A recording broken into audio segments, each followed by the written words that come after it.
함께 사도신경 하심으로 아침 예배 시작하도록 하겠습니다. 전능하사 천지를 만드신 하나님의 아버지를 내가 믿사오며 그 외아들 우리 주 예수 그리스도를 믿사오니 이는 성령으로 잉태하사 동정녀 마리아에게 나시고 본디오 빌라도에게 고난을 받으사 십자가에 못 박혀 죽으시고 장사한 지 사흘 만에 죽은 자 가운데서 다시 살아나시며 하늘에 오르사 전능하신 하나님 우편에 앉아 계시다가 저리로서 산 자와 죽은 자를 심판하러 오시리라. 성령을 믿사오며 거룩한 공회와 성도가 서로 교통하는 것과 죄를 사하여 주시는 것과 몸이 다시 사는 것과 영원히 사는 것을 믿사옵나이다. 아멘. 오늘 함께 나눌 말씀은 사도행전 7장 46절에서 50절입니다. 말씀 읽겠습니다. 다윗이 하나님 앞에서 은혜를 받아 야곱의 집을 위하여 하나님의 처소를 준비하게 하여 달라고 하더니 솔로몬이 그를 위하여 집을 지었느니라. 그러나 지극히 높으신 이는 손으로 지은 곳에 계시지 아니하시나니 선지자가 말한 바 주께서 이르시되 하늘은 나의 보좌요 땅은 나의 발등상이니 너희가 나를 위하여 무슨 집을 짓겠으며 이 모든 것이 다 내 손으로 지은 것이 아니냐 함과 같으니라. 아멘. 오늘 함께 읽은 말씀을 가지고 하나님과 동행하는 신앙을이라는 제목으로 말씀을 나누도록 하겠습니다. 오늘 스데반의 설교는 아무것도 없이 떠난 아브라함부터 시작된 스데반의 설교입니다. 사도행전 7장은 스데반의 설교를 다루고 있습니다. 스데반의 설교는 길지만 요약하자면 믿음의 조상 아브라함부터 시작해서 요셉과 이집트에서의 방황의 시대, 그리고 모세, 그리고 다윗과 솔로몬 이야기로 구성되어 있습니다. 그런데 스데반의 설교에 나타난 특징 중 하나는 여기는 하나님의 성전 이전 시대를 말하는 것이라는 겁니다. 하나님은 자유롭게 임하신 분이고 절대 제한받지 않으시는 분이라는 의미를 스데반은 알려주고 있습니다. 예수님도 유대인들이 자신들의 성전, 예루살렘 성전, 솔로몬의 성전, 헤롯의 성전을 가지고 너무 안심하고 종교를 자신들의 소유화하려고 하자 예수님도 말씀하셨습니다. 내가 저것을 헐고 사흘 만에 지을 수 있다고 말입니다. 그 정도로 우리가 세운 것에 의미를 두는 것이 하나님 앞에서는 아무 의미 없다는 것을 우리가 기억해야 합니다. 그러나 예수님의 때도 마찬가지고 스데반의 때도 마찬가지고 유대인들은 자신들의 신앙을, 기득권 신앙을 포기할 수 없었습니다. 하나님을 계속해서 소유화하고 싶었습니다. 그리고 그것을 편애했습니다. 우리는 종종 보이지 않는 하나님을 유대인처럼 유한한 공간에 가두어 두려는 종교적 본능을 가지고 있다는 것을 우리도 인정해야 합니다. 일주일 중 주일이라는 한 날을 구별해서 이날 내가 거룩하고 이날 내가 하나님 앞에서 기도했으면 이날 내가 찬양했으면 이 정도면 나는 됐다 라는 마음을 가지고 교회에 오신다면 우리는 그것을 회개하고 항상 하나님 앞에서 살듯이 살기 위해서 노력해야 될 줄로 믿습니다. 그러나 우리 마음속에는 편함을 찾습니다. 유대인들은 계속해서 편함을 찾았습니다. 그리고 예수님을 부정했습니다. 왜냐하면 예루살렘에 있으면서 그 안에서 이제 그 제사를 드리며 피비린내 나는 속에서 내가 죄사함을 받았다는 그 즐거움, 그 환희를 잊을 수가 없었기 때문에 계속해서 기도하고 사랑을 실천하고 삶을 극복해내야 되는 예수 그리스도의 공동체를 보면 답답하고 다시 그럴 수 없고 우리는 이 정도에서 만족할 수 없다는 그 생각을 받아들일 수 없었습니다. 그래서 한편으로는 화가 났을 것이고 멸시했을 것이고 또 한편으로는 저 공동체가 커지는 것을 보면서 두려웠을 것입니다. 그래서 오늘 우리는 마음속에 먼저 깨달아야 되는 것이 하나님은 성전에 계신 분이 아니고 우리 마음속에 계신 분이라는 겁니다. 그리고 오히려 성막에 계시다는 것을 스데반은 이야기하면서 그들에게 가르쳤습니다. 스데반은 이렇게 말합니다. 광야에서 우리 조상들에게 증거의 장막이 있었으니 이것은 모세에게 말씀하신 이가 명하사 그가 본 그 양식대로 만들게 하신 것이라. 그런데 반대로 솔로몬에게는 이렇게 말합니다. 솔로몬이 그를 위하여 집을 지었느니라. 하나님이 하라는 대로 산 삶과 솔로몬이 성전을 지었지만 결국엔 자기를 위한 집이 되었다는 것, 그것을 비교하고 있습니다. 스데반은 이스라엘 조상들의 역사적 기원을 계속해서 소환합니다. 그러면서 이야기합니다. 원래 너의 하나님은 그렇게 한 곳에 묶여 계신 분이 아니었다. 원래 너의 하나님은 너희가 힘들 때 그곳에 계셔서 너희를 구원하시고 불기둥으로 구름기둥으로 광야에서 너희를 이끌으신 분이다. 그런데 너희는 이제 예루살렘에 머물면서 떠날 수도 없고 떠나지도 않는 사람들이 되어 하나님을 성전에 가두고 종교화하고 권력화하고 마음 편한 신앙으로 좌초시켜버렸으니 이것을 다시 한번 깨야 된다는 것을 이야기했습니다. 우리도 마찬가지입니다. 우리도 정형화된 이 예배에서 너무 편함을 찾고 있지는 않습니까? 제가 전에 어떤 글을 읽는데 이런 설명을 합니다. 유튜브를 보면 항상 알고리즘이 있다는 거예요. 그래서 여러분이 싫어하는 것을 절대 보여주지 않습니다. 여러분에게 좋아하는 것만 보여줍니다. 그러니까 계속해서 봅니다. 새로 나온 내가 좋아하는 것이 있을까? 아니면 내가 못 본 좋아하는 것이 있을까? 그리고 사람들이 가장 자극적으로 느끼는 것들을 찾아서 여러분에게 보여줍니다. 그런데 우리의 신앙도 마찬가지입니다. 알고리즘이 생깁니다. 일주일에 한 번 교회 가고 말씀 읽고 설교 듣고 집에 가면 나는 거룩한 사람이 된 것처럼 느낍니다. 이 알고리즘에서 벗어나기가 어렵습니다. 그것은 목회자인 저도 마찬가지고 누구나 마찬가지일 거라 생각합니다.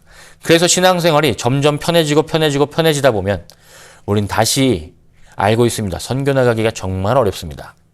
다시 한번 옛날의 그 첫사랑을 회복하기가 정말 어렵다는 것을 우리는 알고 있습니다. 그렇기 때문에 우리도 우리 신앙에 알고리즘이 있다는 것을 인정하고 하나님께 새로운 도전을 드리고 하나님께서 바라보시는 곳에 우리가 가야 합니다. 한 곳에 묶여있는 것이 아닌 초대교회의 그 기쁜 그 신앙의 즐거움을 우리가 다시 한번 찾아서 나아가야 합니다. 그 즐거움, 우리가 눈물을 흘리며 찬양하며 기뻐하며 또 어려운 이웃을 찾아 도왔던 그 시절의 그 신앙, 우리의 알고리즘에서 밖으로 벗어난 것은 아닌지 우리는 돌아봐야 합니다.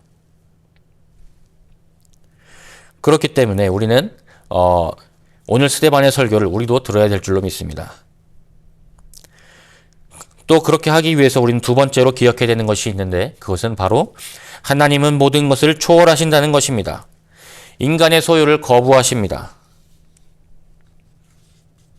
온 우주를 창조하신 하나님에게 하늘은 그저 보좌이고 거대한 이 지구는 그분의 발을 얹어주는 발등상에 불과합니다. 그런 거대하고 위대하신 하나님을 인간이 손으로 아니면 내 생각으로 작게 만들고 협소하게 만들고 나를 위한 어떤 공식으로 작게 만들기 위해서 노력합니다. 유대인들은 성전 건물에만 집착하면서 하나님을 가두어 두고 성전 문을 나선 자신들의 삶은 탐욕으로 가득 차기 시작했습니다. 사람들의 삶을 갈취하기 시작했습니다. 하나님은 죄를 용서해 주시기 위해서 이 제사하는 방법을 알려주시고 겸손히 제사를 하라고 했으나 이 유대인들, 바리새인들, 사두개인들, 이 기득권은 이 동물에 흠이 없도록 장사를 시작했습니다. 흠이 없는 동물이 아니면 안 돼. 가져가. 그리고 흠이 없는 동물로 바꿔줄 테니까 이거를 비싸게 사야 된다. 장사가 시작된 겁니다. 사랑을 장사로 바꿉니다. 스데반은 거기서 반드시 벗어나야 됨을 이야기했습니다. 그러나 우리 삶은 그렇게 호락호락하지 않죠.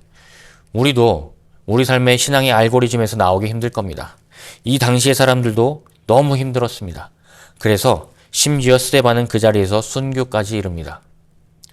여러분, 우리가 신앙의 알고리즘을 다시 한번 회복시키고 다시 한번 첫사랑을 회복하는 그 어려움을 우리가 해낼 수 있기를 축복합니다. 그래서 내가 서 있는 가정과 직장, 세상과 한복판이 교회와는 다른 하나님이 계시지 않은 내가 성도로 살지 않아도 되는 잠시 편하게 있어도 되는 곳이 아닌 하나님의 통치 아래에 있는 발등상임을 기억하면서 두렵고 떨림으로 삶의 예배를 회복하시기를 축복합니다. 세 번째입니다. 그리고 하나님은 흩으십니다. 성전 밖으로, 사마리아 밖으로. 좀 전에 말씀드렸듯이 사마리아는 이 불편한 진리를 선포하자 많은 기득권들은 스데반을 욕하고 이제 순교시킵니다. 그러자 예수님을 믿는 사람들은 무서워서 떠나기 시작합니다. 핍박이 시작되었고 떠남이 시작되었습니다. 이것은 어떻습니까? 절망입니다. 교회의 멸절이자 위기였습니다. 제가 저번 주에 아이들에게 설교를 할 때 만약에 스데반이라는 집사가 죽었는데 우리도 마찬가지로 비교를 해보자. 우리 중에 누가 하나님을 믿어서 죽었다. 그러면은 여러분은 교회에 다음 주에 올 것인가 물었습니다. 아무 대답이 없었습니다. 아마 저도 성도의 자리에 있었으면 선뜻 대답하기 어려웠을 것입니다.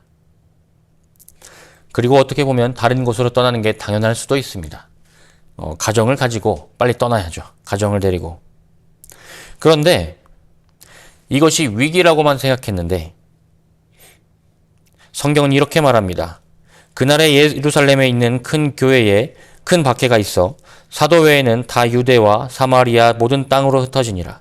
그 흩어진 사람들이 두루 다니며 복음의 말씀을 전할세. 위기가 왔습니다. 도망간 건 줄 알았습니다. 떠났습니다. 내 인생이 절망 속으로 들어갔습니다. 그런데 하나님은 그 틀을 깨셔야 했습니다. 예루살렘이라는 틀입니다. 예수님은 말씀하셨습니다. 사마리아와 땅끝까지 이르러 내 복음을 전하라고 말씀하셨습니다. 그런데 이들은 예루살렘에 머물고 편하게 있을 수밖에 없었습니다. 나아가기가 어려웠습니다. 우리는 앞에서는 유대인들이 기득권이 예루살렘에서 하나님을 가둬뒀다고 생각했는데 예수님이 보시기에는 우리가 예루살렘에 가뒀습니다. 우리가 나가지 않습니다. 이제 예수님은 우리가 잘못됐다고 말하는 사람들이 하는 핍박으로 말미암아서 우리를 고치십니다. 멀리 떠나게 하시고 그곳에서 복음을 전하라 하십니다. 여러분, 우리의 삶 가운데 어려움이 왔을 수 있습니다. 힘듦이 올 수 있습니다. 그런데 우리가 생각해야 되는 것은, 우리가 믿어야 되는 것은 하나님이 그곳에 함께 계시고 또한 하나님이 그곳에 보내셨다는 것입니다. 외견상으로는 멸절이자 대위기지만 외견상으로는 예루살렘이라는 거룩한 중심지 같은 영적인 베이스 캠프를 잃어버린 난민 같은 신세가 되었지만 사도행전의 저자 누가는 성령의 관점으로 이 사건을 반전시킵니다. 바로 복음이 전해지기 시작했다는 관점입니다. 우리의 삶의 변화가 우리도 두렵습니다. 정말 두렵습니다. 저도 얼마 안 있다가 이제 이사를 갑니다. 두렵습니다. 다시 다 알아봐야 됩니다. 그런데 하물며 쫓겨나고 도망가는 사람들 얼마나 두려웠겠습니까? 아무것도 없는 사람들이 돌아갔습니다. 그런데 광야에 떠돌면서 애굽에서 도망간 사람들을 통해서 하나님은 일하셨습니다. 사마리아에서 예루살렘에서 급히 도망간 사람들, 목숨을 부지하고서 도망간 사람들 하나님은 복음의 전파자로 사용하셨습니다. 여러분, 어떤 삶에 있어서든지 나의 알고리즘에 하나님을 가두지 말고 하나님의 그 알고리즘에 우리가 들어가기 원합니다. 우리가 하나님을 사랑한다는 것은 우리가 하나님처럼 살기 원하는 것을 고백하는 것과 같습니다. 십자가의 길을 걷겠다는 고백과 같습니다.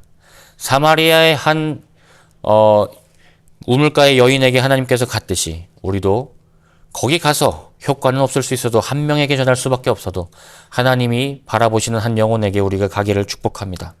그래서 우리에게 어떤 신앙의 어려움이 있는지 그것을 우리가 다시 한번 돌아보며 하나님의 하늘 향한 신앙을 회복하기를 축복합니다. 기도하겠습니다. 하나님 감사합니다.